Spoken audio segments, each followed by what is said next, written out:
For the past 19 years, best-selling author Karin Slaughter has captivated readers with her poignant and gripping thrillers. And after a 3-year hiatus, she returns with her most popular characters in The Last Widow. She joins us now to discuss the book. Nice to have you here. Thank you. Thanks for having me. So what's it like for you to return after this break to your most popular characters? And tell us a little bit more about The Last Widow. It was a lot of fun to get back to Will and Sarah. One of the things I like to do in a book is make sure that the story stands alone. So if you've never read a Will and Sarah book, you can just jump right in. And this is a fun one to start with because you meet Sarah and Will at a certain point in the relationship where things are going really well. But as a thriller writer, I can't have them happy for too long. I have to make something really awful happen. And so we have an explosion at the beginning of the book where they see a plume of smoke coming up from the local campus of the university. And this is also where the Centers for Disease Control is located. So a lot of scary things are unleashed because of this explosion. Mm-hmm. And also as a thriller writer, you can't have an honest storytelling without doing research, right, about cops, crime, detective work, etc. So talk about the research you had to do to make this realistic. Well, you're absolutely right about that. And one of the things I got to do this time was go to the Centers for Disease Control. And it was really scary in a way because when I pulled up to the gate, I had to open my car up. A German Shepherd sniffed every inch of it. They used a little mirror underneath to check for bombs and things like that. And inside, I realized very quickly it's a good thing they have this security because they've got Ebola, hemorrhagic fever, anthrax, all these horrible things that could wipe out the population stored in this facility.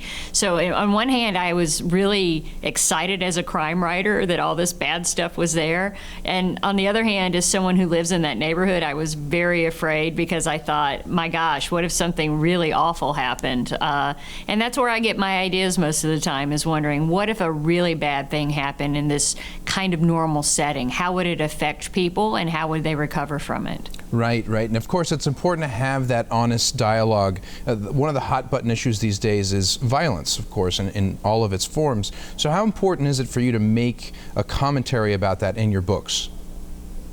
It's very important. Not talking about the causes of violence and the impact of violence does not stop it.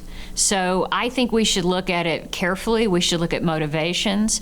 We've certainly had a spate of horrible things happening with these mass shootings where white supremacist extremists have taken weapons and murdered their fellow citizens in cold blood.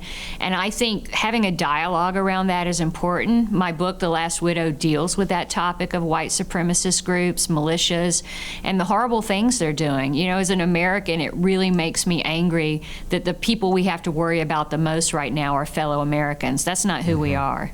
Right, right. And, switching to a more positive topic, you are becoming part of the Netflix club with your Pieces of Her story. And really quickly, what's it feel like to be a part of that now?